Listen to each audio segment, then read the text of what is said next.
Sandeep Tandon joins us now. Let's take a conversation forward. He represents Quant Mutual Funds. Sandeep, good morning. Thank you for joining us. So what is your view, Sandeep? Are we in for dull, boring, listless days of trade?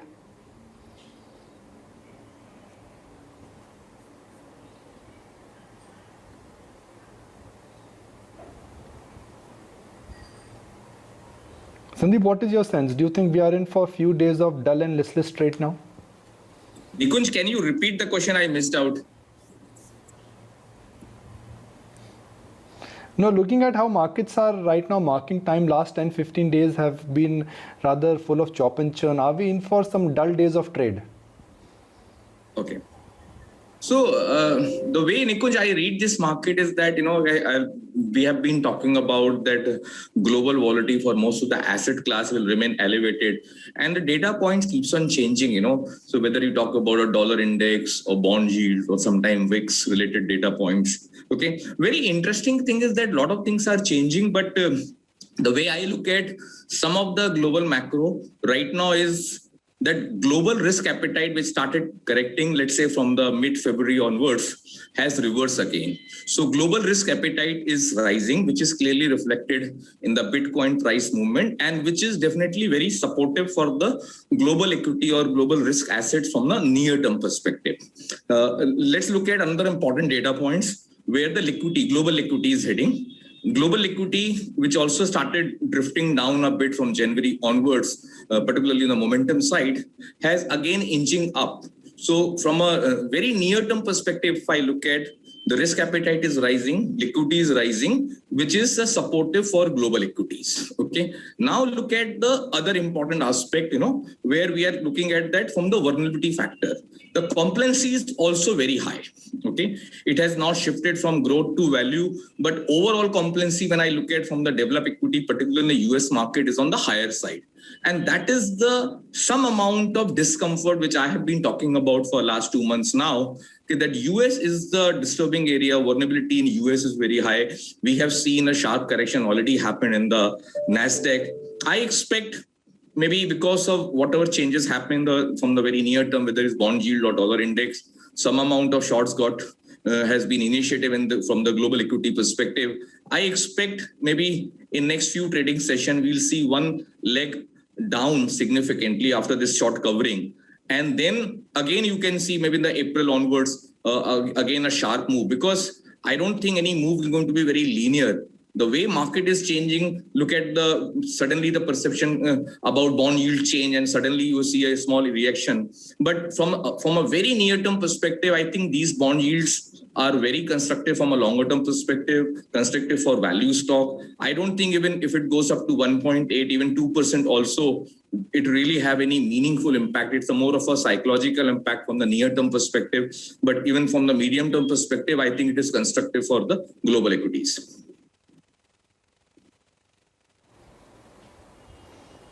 Sandeep, the portfolios which you manage and your small cap index has given an extraordinary return of more than about 200% in the last 1 year. So great news. It's a combination of IT and pharma. At a time when markets are talking about cyclicals and domestic stories to play on the revival mode, you have names like Newland, Fortis, Mastec. Why are you still sitting to IT and pharma? Okay.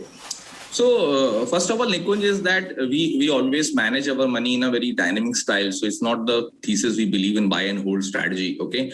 The way we look at, obviously, in a portfolio management, some are core holdings. So we keep on identifying which are the stocks which can act as a good defensive name. So we clearly believe stock like Fortis, Newlands could be a defensive name in our portfolio. In fact, that they have rewarded us quite well.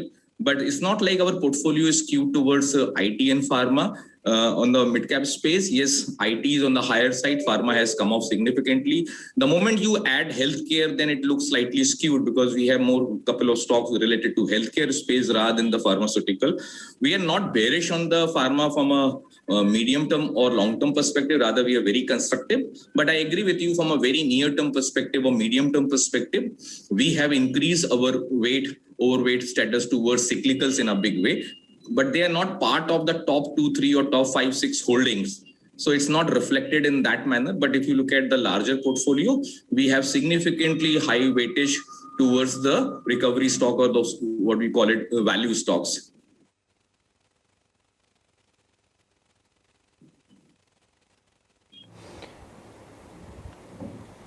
If the shape of the world is progressively moving towards emerging markets and it's going to be more inward looking because of reforms, because of capex, because of greenfield expansion, why should one align with IT pharma at all? A, pharma stocks are not cheap. B, IT stocks are not cheap.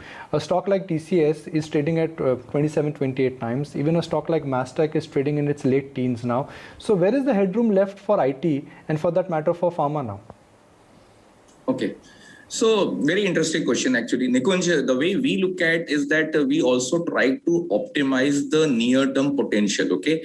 As we are entering towards the next quarterly earnings seasons and the expectations is that the IT will, again, this fourth quarter number will be equally bumper, okay? So we have, the way we position our portfolio towards the end of the third quarter or the beginning of fourth quarter, towards IT name, and we tend to book profit at higher level. Same strategy we are adopting because we believe the numbers will be very, very good, and though it's not going to be a surprise element, but when it unfolds, market tends to react. Okay, so we have positioned ourselves, our portfolio from a very near-term perspective, and I say near-term perspective could be a month's perspective from this level, and if we believe that the current level, we have not seen any euphoric sign which is required for me to prune down this exposure. Maybe in the month of, let's say, April onwards, May onwards, if we see any sort of euphoria happening in these stocks, which could be high possibility. If I have to connect the dots, I can say yes, could be high possibility. Maybe at that time, I like to prune down our exposure in IT.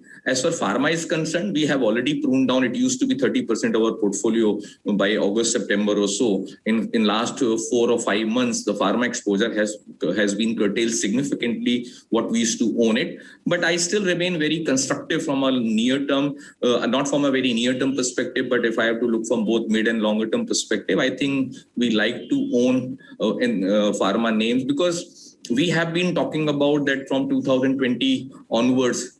If I believe that next 3-4 years will be very good for India, this is a time for neglected territory. This is a time for beaten down. Okay, so we have talked about how most admired category stocks will underperform or they max become market performer, where neglected territory stocks, beaten down names, under-owned and under-researched stocks will deliver, and pharma also qualify. Okay, so if you recollect, like pharma index, which peaked out in first quarter of 2015 when it was in the most admired category at that stage, by September 2019, pharma index or pharma stocks was the most neglected territory. So we have been buyer of pharma stock aggressively from September 2019 till March 2020, and since then we participated. Now we have pruned down. So it's right now what we have seen, one sharp leg up.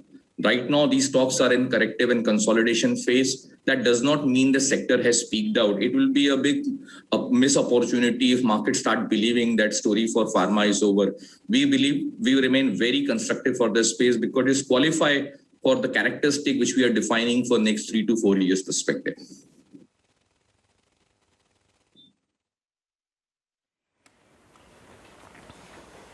Okay, so that's a detailed look at pharma, at IT.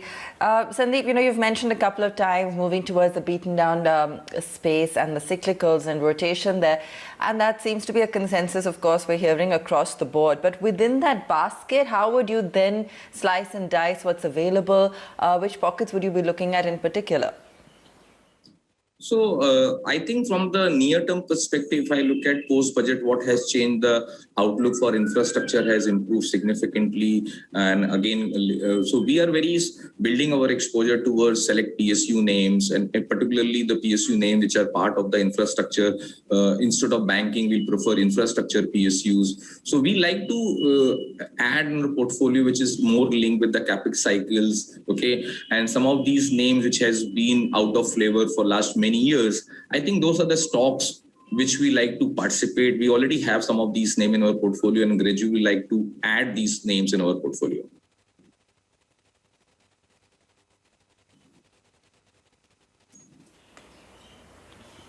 Okay. There has been, when it comes to some of the more expensive parts of the market, and we talked about, of course, the outperformers and for different reasons like in IT, but what about consumption, Sandeep? Where does that fall into play at this point of time, given the kind of returns one has already seen? But is this time to cool off when it comes to consumption, or will that always remain a steady part of the basket? So I last time also I said that select stock in consumption are in a good shape and they will deliver phenomenal returns. But what we have to clearly differentiate some of the admire category stocks. So like I have been very vocal about that. The 2021 will remember as a top for the most admire category stocks. So any stocks or the some of the sectors which are part of this category, which has been very expensive. Obviously, these are the new growth story for last many years.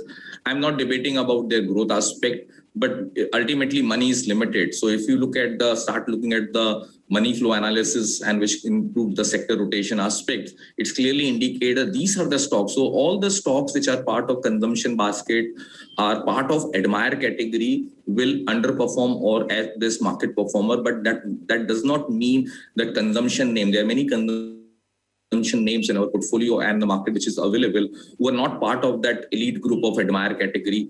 So those are the stocks one can look for opportunity.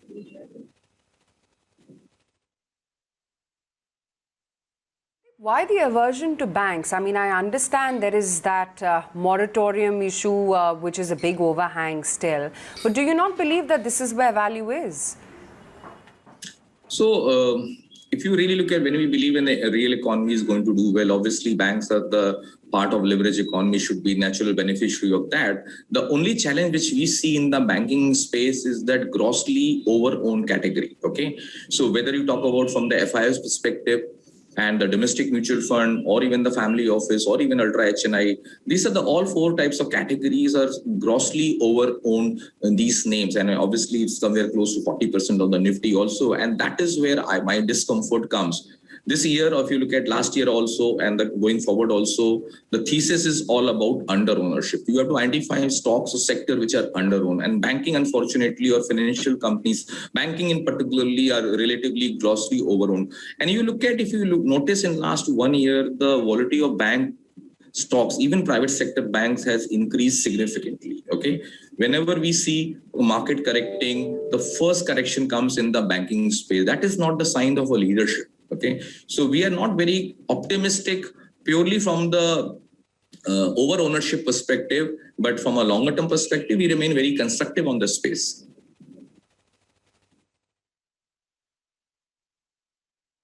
Fair point. Okay, while you've already tempered our viewer expectations and have said that don't expect a linear move in the markets this year, but Sandeep, if someone were to come to you and ask you, how is it that I get rich in the next 1 year? What would be your piece of advice to them? Any stock and sector that you think is worth betting on? So I think going forward, this is the time to build a portfolio which is broadly quite diversified as compared to skewed portfolio. In last many years, skewed portfolio has delivered extraordinary returns, okay, for various reasons. Okay, going forward, when market is in the process of discovering new names, so it's a strategy that you should have a well diversified portfolio. You should have more of a value stocks in your portfolio. You can also have a lot of commodity, despite a move of commodity stocks which we have seen in the past, but they remain buy on dip as a strategy because we believe commodity cycle is on the up move. And anything related to more from the agriculture space, I'm very constructive and very positive for maybe for a decade story, which is already unfolding in the agri space. So these are the spaces which you should identify, and anything related to capex cycle, if you get it at right valuation and it is under owned and which has delivered in the past, those are the stocks you have to identify.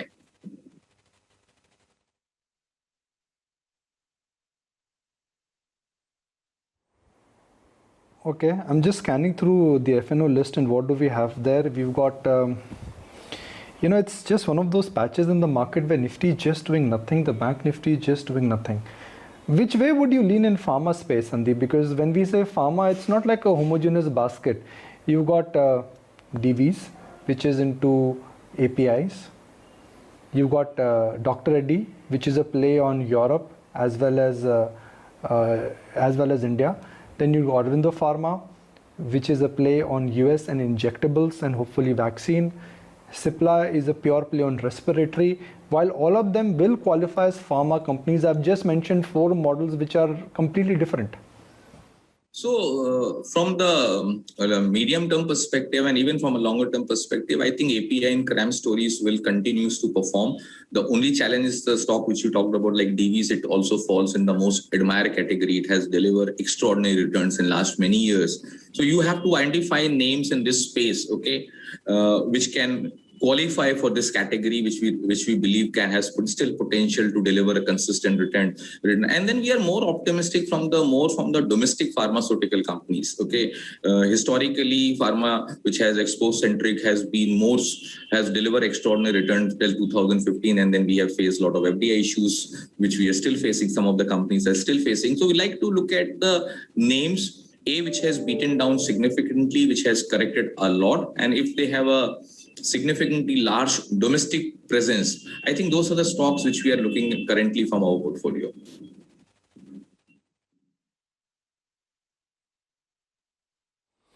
Sandeep, the small cap index or the small cap fund of yours has given 200% return. That kind of a return is not going to be repeated. But if one has to get realistic about returns from a small cap fund, what should be the average expectation? Should it be above 20% in next 12 to 18 months? Is that a reasonable assumption? So the way I look at Nikunj from if I have look at from next 3 years perspective, I think mid and small is the area which I've been talking about for a year. Has a potential to outperform. They have outperformed. So small cap has outperformed mid and large cap in a big way. I think the thesis will continue because in these names only, in the small and the mid space only, you will find value. So this is, if next 3 years global thesis is moving towards growth, towards value as compared to growth, I think the outperformance of small and mid will continue. It will be premature to really quantify these names, okay, in terms of percentage. But if you are a medium to long-term perspective, I think a significantly large exposure should be there in small and mid as a strategy. If I have to play for next 3 years positioning.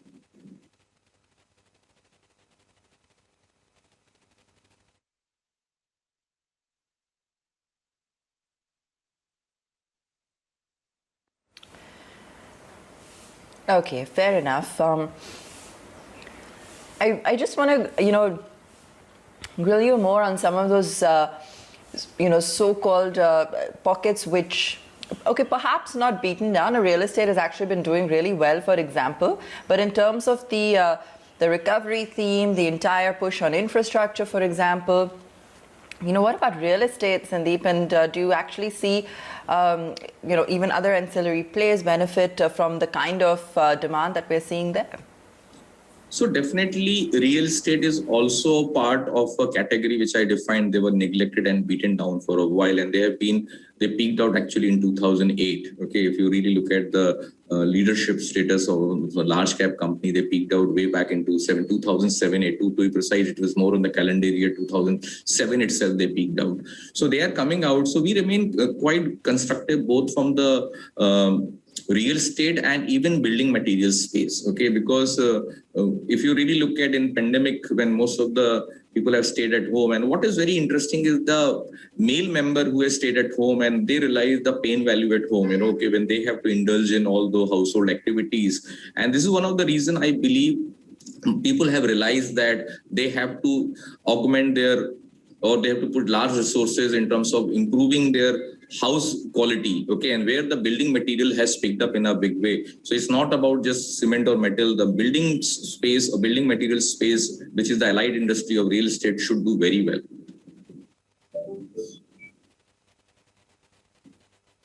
Sandeep, what are we looking at for the year then?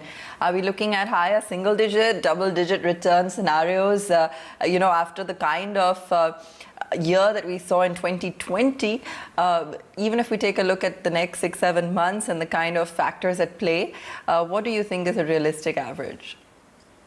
So the way I look at it, because we have seen, more than 100% returns in the indices, so that is something which is not possible. So everybody has to prune down that expectation. It was extraordinary environment which happened because people have reacted significantly and then market has recovered from those lows. So that should not become your benchmark. Like our scheme, which has small cap has delivered 200% return, but that should not become a benchmark going forward. Okay, the way we look at, definitely in double-digit returns one should expect, okay, and which is on the from both from mid and small space. I think that sort of realistic expectation is there, and I think we can market will easily deliver those numbers.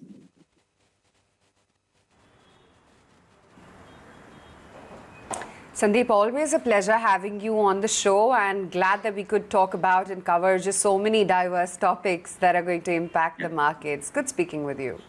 Yeah, thanks.